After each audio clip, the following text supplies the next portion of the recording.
Hello hello la communauté, je suis ravie de vous retrouver dans un nouveau partage, dans une nouvelle guidance, dans une nouvelle vidéo. Pour ceux qui ne me connaissent pas déjà, merci à tous pour votre présence et votre soutien, les abonnés, ceux qui passaient par ce partage. Moi c'est Julie, je suis médium, canal clairsentiente.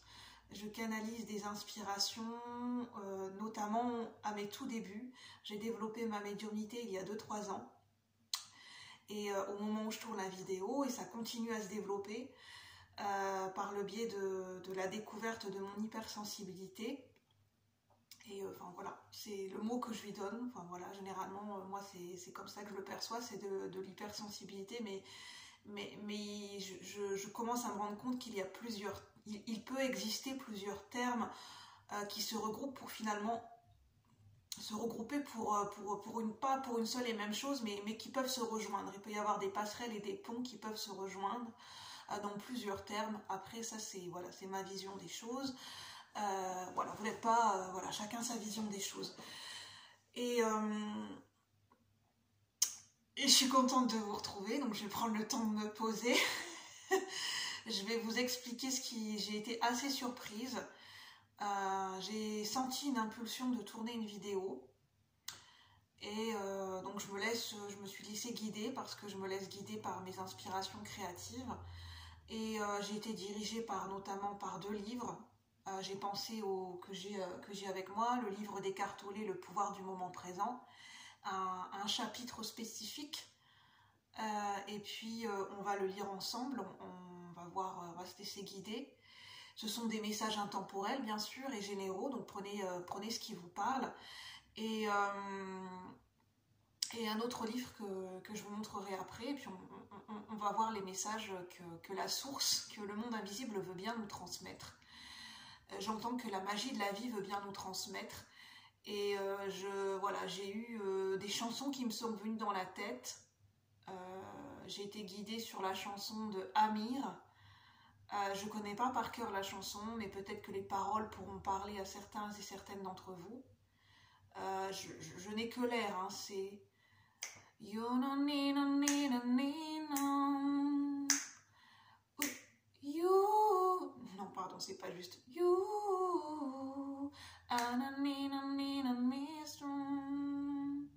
Donner un sens à mes pourquoi...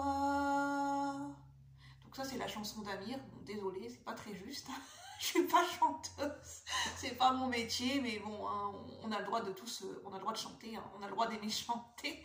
Là pour le coup c'était pas très juste, mais on s'en fout, c'est pas la question. Et j'ai loupé le coche là. Et puis il y avait la chanson, c'était, c'est pas une chanson en fait, enfin si c'est une chanson mais je la connais pas vraiment, c'est plutôt un générique de série. J'ai pensé à Prison Break, mais vraiment je suis pas sûre que ça soit cette série à 100%. Donc j'irai vérifier, n'hésitez pas à vérifier, c'est j'ai pas le temps, mon esprit court ailleurs, j'ai pas le temps, mon esprit. Donc ça c'est le générique d'une série je crois. Donc si les paroles de ces 2 chansons puissent vous aiguiller, bah, ma foi c'est fantastique. Alors j'ai été surprise parce que avant d'allumer la vidéo, donc là je vous parle de tous les signes et les synchronicités que j'ai reçus, puis on va se laisser guider avant de tourner la vidéo. Et j'ai eu l'heure miroir 14h14, donc ça me parle de guérison et d'équilibre, d'équilibrer les fluides. Et puis j'ai allumé une bougie que j'ai placée dans mon photophore. Et oh my god, l'étincelle que ça a fait, je vous assure que j'ai quand même eu peur. J'ai avec une boîte d'allumettes, comme ça, donc normal. Et en fait, d'habitude, l'étincelle ne vient pas tout de suite. Mais là, j'ai été surprise parce que ça a pris tout de suite. Et ça, en fait, ça a fait comme un bruit, comme une détonation. J'ai l'impression que l'étincelle, elle a traversé mon oreille. Enfin, ça a fusé. Et j'ai eu peur, je me suis dit, je vais avoir des cendres, une étincelle sur moi. Et ça m'a surpris. Et en fait, ça me fait le signe d'un déclic, d'un détonateur. Au niveau collectif, j'entends au niveau prédictif, il y aura comme un détonateur et un déclic et on va être surpris par quelque chose. Alors surpris par le côté inattendu, le côté soudain, brusque d'une situation, d'une nouvelle qui potentiellement va nous réveiller, une nouvelle qui va faire du bruit et ça va nous secouer et ouais, et une étincelle, quelque chose, ou bien une étincelle de quelque chose qui va prendre d'un coup. Ça peut être au niveau d'un projet où on va être surpris, il y a quelque chose qui va prendre d'un coup, qui va monter, la flamme va monter d'un coup, et on va être là, waouh, on va être surpris, on va dire, mais waouh, mais what, qu'est-ce qui se passe? Alors ça peut être une passion amoureuse, j'entends pour certaines personnes j'ai certaines personnes qui vont être extrêmement surpris d'une passion amoureuse qui va rejaillir d'un coup, comme ça, et qu'ils vont, pendant les fêtes de Noël, j'entends, voilà. Une passion amoureuse qui va rejaillir pendant les fêtes de Noël. Et ça peut même être, voilà, c'est pas forcément, ça peut être des couples à distance, ça peut être des gens à distance, ça peut être quelqu'un sur qui vous avez un crush, mais vous voyez pas pendant les fêtes, mais il y a quelque chose qui se passe dans les énergies et vous le ressentez, et ça va être wouhou. Désolée, c'est ce que je ressens, ça pétille, je ressens l'énergie du feu là d'un coup. Et ça ne m'étonne pas parce que au mois de décembre, au moment où je tourne la vidéo, mais ça reste intemporel, on va être traversé par les énergies du signe du Sagittaire. Un signe qui est fougueux, qui a une énergie de feu flamboyante, donc une énergie qui est ambitieuse, qui est attirée par les voyages, la spiritualité, la philosophie, qui voit très grand, parce que Jupiter est associé à la planète, enfin Jupiter et Sagittaire sont associés, et c'est ce que ça me dit, donc voilà. Je souris parce que je ressens une énergie joyeuse et je pense qu'au niveau collectif on en a besoin. On a besoin de joie, d'amour, de passion, de positivité et ma foi accueillons, soyons ouverts. Alors je vais vous lire Écartoler, le pouvoir du moment présent. Il faut vraiment que je canalise cette énergie parce que là je ressens beaucoup de feu et c'est cette énergie où on a envie de taper du pied. Pas d'impatience, mais on a envie de faire du bruit, on a envie de faire du tambour, je ressens du tambour, on a envie de faire de la musique, on a envie de... En fait, il y a quelque chose qui demande à s'exprimer par le bruit, par les gestes, par la danse. En fait, on a besoin de faire du bruit. Mais c'est pas faire du bruit pour faire du bruit, c'est comme faire de la danse, de la musique, c'est... En fait, on a besoin d'exprimer quelque chose, c'est comme des gens qui se rassemblent, comme une chorale, comme un groupe de musique et qui se mettent, et instinctivement c'est comme un groupe qui se met à jouer d'un instrument. Les gens moi c'est l'image que j'ai, les gens se lèvent comme un chef d'orchestre où on leur donne le signal, les gens se placent sur la scène et s'installent assis et chacun prend un instrument différent et il y a une première personne qui commence à jouer de l'instrument, rejoint par une deuxième, une troisième et je sais pas, il y a une musique qui est en train de se jouer. Et ça me parle d'instruments, de musique, de mélodie, d'harmonie. Mais ça peut être métaphorique aussi.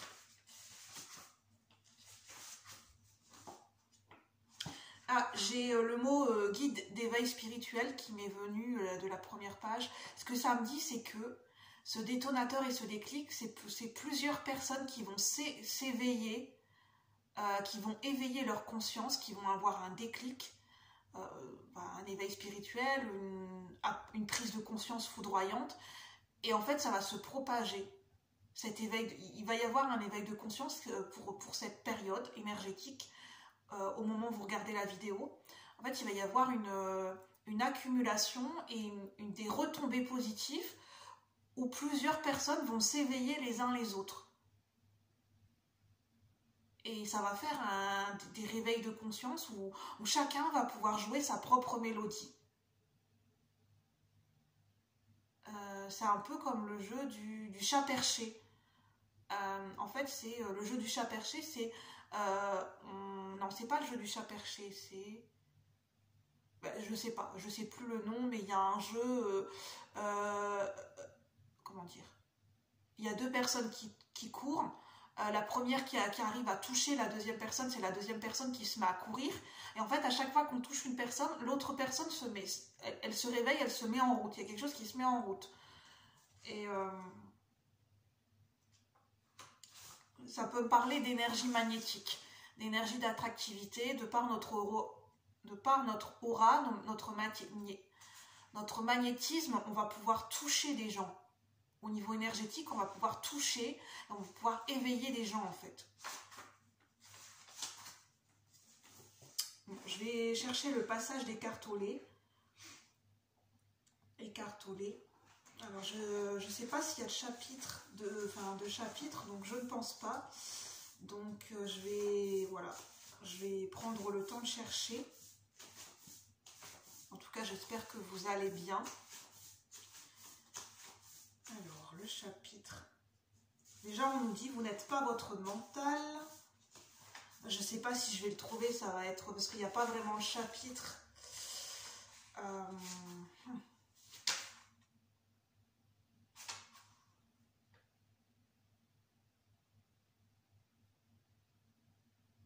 Je vais vous lire ce passage parce que je parlais d'instruments de musique et là, on nous parle d'instruments au niveau du mental. Donc, je vais vous lire ce passage. En fait, c'est sous forme de questions-réponses. Donc, c'est écartolé le pouvoir du moment présent. Alors, l'illumination, c'est s'élever au-delà de la pensée. Alors, il y a une question qui est posée. La pensée n'est-elle pas indispensable pour survivre en ce monde? Alors ça, c'est la réponse d'Écartolé. Je ne sais pas comment on dit, écartole ou écartolé. Votre mental est un outil, un instrument qui est là pour servir à l'accomplissement d'une tâche précise. Je parlais de quelque chose qui se met en route. Une fois cette tâche effectuée, vous déposez votre outil. Je dirais ceci. Telles que sont les choses, environ 80 à 90% de la pensée chez l'humain est non seulement répétitif et inutile, mais aussi en grande partie nuisible en raison de sa nature, souvent négative et dysfonctionnelle. Il vous suffit d'observer votre mental pour constater à quel point cela est vrai. La pensée involontaire et compulsive occasionne une sérieuse perte d'énergie vitale. Elle est en fait une accoutumance. En fait, ce qui me vient, c'est qu'au niveau collectif et général, on va se rendre compte qu'on est en train de penser. Nous allons être en capacité d'observer notre mental quand on est dans un schéma mental ou dans... En fait, on va s'observer pendant que notre mental il est en train de s'affairer, la machine est en train de tourner, on est en train de penser, et on va être en capacité de s'observer, de se dire attends, là je suis en train de penser ça. On va avoir un regard d'observateur sur notre... On va poser une observation et un constat sur nos pensées en fait.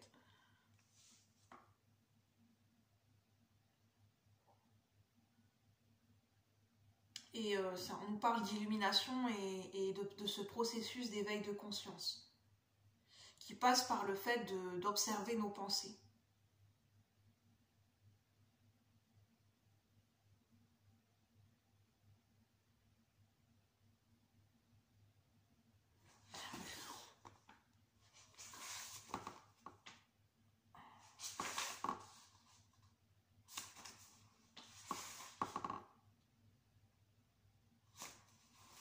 Je vais essayer de faire en bibliomancie. Pour cette guidance, à cet instant présent, pour le collectif de la chaîne, au niveau collectif et général, pour ceux qui résonnent avec cette guidance, qu'est-ce qu'on veut nous dire en fait? Quel est le message ici présentement pour nous tous? Alors, j'ai ce chapitre. La dépendance et la recherche de complétude. Pourquoi devenons-nous dépendants d'une autre personne? Donc là, on nous parle de dépendance. Alors, je parlais de relations amoureuses, de passion amoureuse, mais là, on nous parle de dépendance. Alors, ça peut être pas forcément relationnel, ça peut être toute forme de dépendance. La raison pour laquelle la relation amoureuse romantique est une expérience si intense et si universellement recherchée est la suivante. Elle semble libérer les gens d'un sentiment profondément installé de peur, de besoin, de manque et d'incomplétude. En fait, c'est ce besoin inconscient d'aller chercher quelque chose où on a l'impression qu'il nous manque quelque chose en nous, et inconsciemment, on va le chercher chez une autre personne. Cet état émotionnel fait partie de la condition humaine. Donc après, prenez avec votre intuition. Dans sa phase non rachetée et non réalisée, il comporte aussi bien une dimension physique que psychologique. Sur le plan physique, et de toute évidence, vous n'êtes pas complet et ne le serez jamais. Soit vous êtes un homme, soit vous êtes une femme, c'est-à-dire la moitié du tout, d'un point de vue physique. Je pense que, en fait, après, j'essaye de ressentir et de comprendre, parce que là, je pense pas qu'on nous parle de polarité, parce qu'on a tous une polarité masculine et féminine en nous. Après, c'est voilà, c'est mes croyances, mais en termes d'énergie, en termes de polarité, après, je pense qu'effectivement, à un instant T, et peut-être de façon plus majoritaire, en général, l'être humain fonctionne sur la dualité. On s'est construit sur une dualité, en fait. Parce qu'on vit dans un monde de dualité, on vit dans un monde terrestre, donc on a tendance à voir et à percevoir les choses et on s'est construit de façon binaire. Homme-femme, ombre-lumière, et on a eu tendance à séparer les différents éléments et les différentes énergies. Mais après, je pense que sur le plan physique, on nous parle, je pense qu'on nous parle plutôt du côté, comment dire, du côté physiologique et biologique, au niveau des organes humains typiquement féminins, des organes féminins et des organes masculins. Je pense que c'est ce qu'on nous explique, mais après, c'est mon avis personnel. Donc prenez comme vous, ça vous parle avec votre intuition, cette phrase. La moitié du tout. Sur ce plan-là, donc le plan physique, le plan de la matière, l'aspiration à la totalité, à la complétude, c'est-à-dire le retour à l'un, se manifeste sous la forme de l'attraction entre sexe masculin et féminin. D'où cette recherche d'unité, on va aller la chercher soit chez un complément masculin, soit chez un complément féminin. Parce que, par exemple, si on a, voilà, ce qui vient, c'est par exemple si on a une polarité prédominante féminine, c'est-à-dire qu'on est plus dans la réceptivité, on est plus dans l'intuition, dans la sensibilité, dans la créativité, dans notre intériorité, on est plus dans ce principe réceptif et passif, et peut-être on est moins à l'aise avec notre pouvoir masculin, le pouvoir de l'action, le pouvoir de concrétiser les choses dans la matière. De ce fait-là, on va avoir tendance à aller chercher ce qui nous manque chez une personne qui, pour nous, possède ces qualités.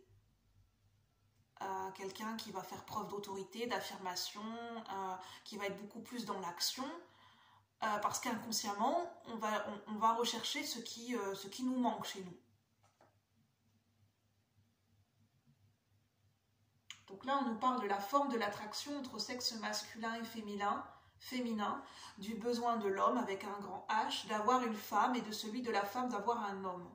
Il existe une pulsion presque irrésistible à s'unir avec l'énergie opposée ou l'autre polarité. Cette pulsion physique est d'origine spirituelle. C'est une recherche d'unité entre notre yin et notre yang. En fait, c'est cette recherche d'unité qu'on cherche à l'intérieur de nous aussi, entre nos différentes parties. C'est l'aspiration à mettre un terme à la dualité, à revenir à l'état de complétude.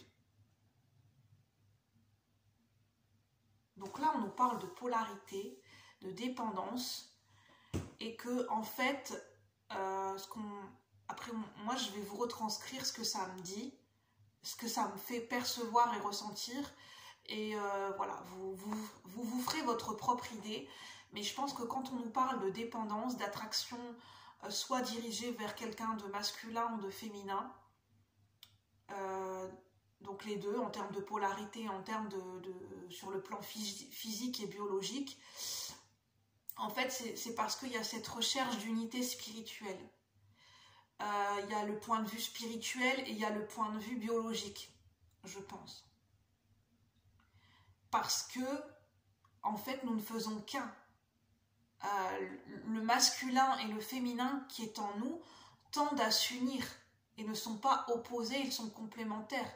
C'est pour ça qu'on cherche à retrouver cette forme d'unité, cette complétude. Comment ça se traduit à l'extérieur de nous? Ça se traduit par inconsciemment, on pense qu'on va combler ce besoin et ce manque par la recherche d'un partenaire.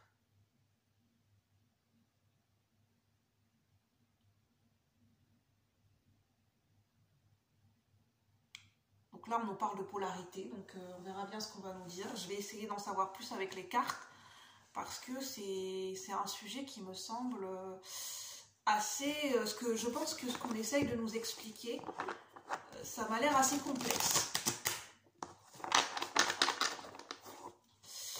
Donc voilà, j'essaye de vous le retranscrire au mieux, mais même pour moi, je sens que j'ai pas plus d'informations pour le moment. Je pense que c'est parce que c'est plus une énergie, on nous invite plus à méditer sur cette question, sur ce sujet, plutôt que d'aller chercher des réponses toutes faites. Là, c'est plutôt une guidance pour nous faire nos propres... pour aller chercher en nous nos propres réponses, pour aller nous questionner. Parce qu'en fait, j'ai déjà entendu, je ne sais plus qui, je ne sais plus où je l'ai entendu, mais j'ai déjà entendu, c'est le principe du coaching aussi. Moi, je suis des cours de coaching, et en fait, le principe du coaching, de coacher ou de se coacher soi-même, en fait, le principe, c'est... Le but fondamental, c'est pas de trouver la réponse en soi. Enfin, comment je peux expliquer ça? La finalité, le but, c'est pas d'avoir la finalité, d'avoir la réponse tout de suite avec le coaching. Ce qui est important dans le coaching, c'est le cheminement. Le cheminement que l'on va percevoir, que l'on va construire, que l'on va ressentir, pour voir où ça nous amène en fait. Parce que des fois, on peut avoir un résultat en tête ou un objectif en tête, et au fur et à mesure du cheminement, voilà, cet objectif ou ce résultat ou ce que l'on pensait, ça va changer en fait. En fait, on va changer de cadre de référence en fonction du cheminement que l'on va emprunter, et au travers de ce cheminement, on va expérimenter, on va ressentir, on va peut-être faire du tri dans des façons de penser, dans des croyances, et finalement notre cadre de référence et notre cheminement, notre route, il va changer au fur et à mesure en fonction de ce que l'on va découvrir au travers de nos expériences individuelles et collectives, parce que l'individuel et le collectif se répondent. Donc en fait, on nous dit que l'important, c'est pas d'avoir des réponses toutes faites, ou de vouloir absolument un résultat ou une réponse. Le plus important, c'est le voyage, le cheminement, et le fait de se poser des questions. Ce qui nous fait avancer, c'est aussi de se poser des questions. Parce que ça, quelque part, ça nous oblige, enfin j'aime pas le mot oblige, mais oui, quelque part, ça nous oblige à nous repositionner, à nous recentrer, à refaire un état des lieux, et à considérer que les choses ne sont pas... à ne pas considérer que les choses sont acquises dans la vie. Et que tout peut être remis, que notre cadre de référence peut changer, d'un jour à l'autre, peut-être pas d'un jour à l'autre, mais ça peut être amené à changer. Et qu'en fait, c'est ok. C'est ce que je ressens. Et c'est ce que je tente de vous expliquer. Alors là, en fait, on me parle de cheminement, on me parle que les relations amoureuses sont aussi capitales. Pourquoi? Le but, c'est pas que sur le plan physique, c'est-à-dire de se mettre en couple. En fait, le but de ce que j'entends et de ce que je ressens, c'est pas de se mettre... Je n'ai pas de vérité absolue, mais le but d'une relation amoureuse, c'est pas de se mettre en couple pour se mettre en couple. Après, chacun a son cheminement et chacun vit les relations amoureuses comme il a envie de les vivre. Mais ce qu'on m'explique, c'est que il y a l'aspect spirituel dans les relations amoureuses. C'est-à-dire que les relations amoureuses nous aident à nous comprendre, nous aident grâce à un lien d'âme ou un lien de relation sentimentale, grâce à l'autre, grâce à notre partenaire, grâce à ce lien qui se construit, ça nous aide, comme un effet miroir ou un alter ego, grâce à cette polarité opposée, ça nous est complémentaire, ça nous aide à nous trouver nous-mêmes, à cheminer et pour aller à la rencontre de nous-mêmes en profondeur, et ça nous aide à unir le masculin et le féminin qui est en nous, au travers, sous le prisme de relations amoureuses. Et c'est pour ça qu'il y a cette attraction amoureuse. Parce que c'est le but de l'âme aussi. C'est parce que l'âme cherche quelque chose. L'âme cherche à évoluer, à se compléter, à complémenter, à compléter des apprentissages de vie passée ou d'incarnation passée. Et l'âme cherche à compléter au travers de contrats d'âme, cherche à compléter des leçons, cherche à clôturer des cycles. Elle cherche à évoluer, à compléter. J'entends le mot compléter. Sous le prisme de relations amoureuses. Donc en fait, il y a le prisme, la dimension physique, où il y a cette attraction chimique, du point de vue biologique, et du point de vue des hormones, enfin bon, bref, des phéromones. Et il y a aussi l'attraction d'un point de vue spirituel. Et que les deux sont complémentaires en fait. Parce que le corps et l'esprit sont complémentaires, corps, âme, esprit. Il n'y en a pas un qui est mieux que l'autre en fait, parce que on a autant besoin on a autant besoin de la dimension terrestre et de la matière que de la dimension de l'esprit, de la dimension plus spirituelle et plus, on va dire, plus celle qui est plus reliée à ce qu'on ressent mais ce qu'on ne voit pas. Voilà, je vais dire ça plutôt comme ça. Alors, qu'est-ce qu'on veut nous dire ici et maintenant? Pour ceux qui regardent la vidéo, sur un plan collectif et général, qu'est-ce qu'on veut nous dire ici et maintenant? Le magicien nous parle de quelque chose qui est endormi. 9 de Pentacle avec la tortue, c'est le tarot de l'animal totem. Effectivement, on nous parle de cheminement. On nous parle de l'importance de cheminer. C'est-à-dire l'importance de vivre le moment présent, de vivre chaque étape, de vivre chaque expérience dans l'expérience humaine. C'est grâce, en fait, nous évoluons grâce à l'expérience humaine. Et ça demande de s'incarner, ça demande de s'ancrer, et ça demande et je peux en parler en connaissance de cause, ça demande d'accepter son incarnation terrestre, c'est-à-dire ça demande d'accepter toutes les dimensions de son être. Bon, ça après c'est un cheminement voilà, qui prend du temps et qui sera différent pour chacun d'entre nous. C'est un chemin d'acceptation d'incarnation terrestre, un chemin d'acceptation de sa dimension terrestre et de sa dimension beaucoup plus spirituelle. Et le fait de réussir à allier les deux,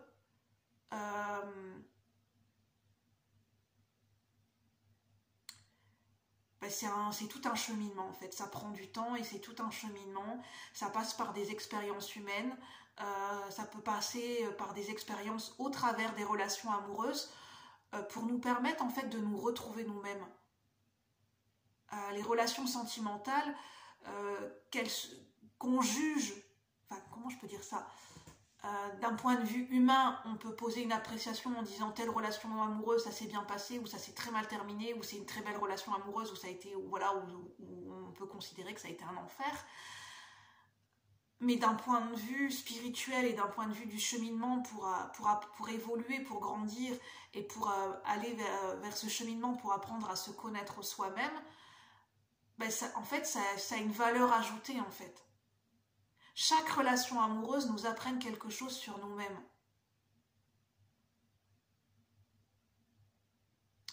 Et j'entends peu importe la finalité. La finalité, c'est-à-dire est-ce qu'on va rester en couple ou pas avec cette personne, d'un point de vue de l'âme, la question ne se pose pas en fait. Alors nous, en tant qu'humains, voilà, on a envie... On a envie de, généralement, une relation amoureuse, on a envie que ça dure, on a envie de rester avec la personne. Mais là, on est plus de l'ordre de l'attachement. Les relations amoureuses sont avant tout là pour nous puissions cheminer l'un et l'autre en fait.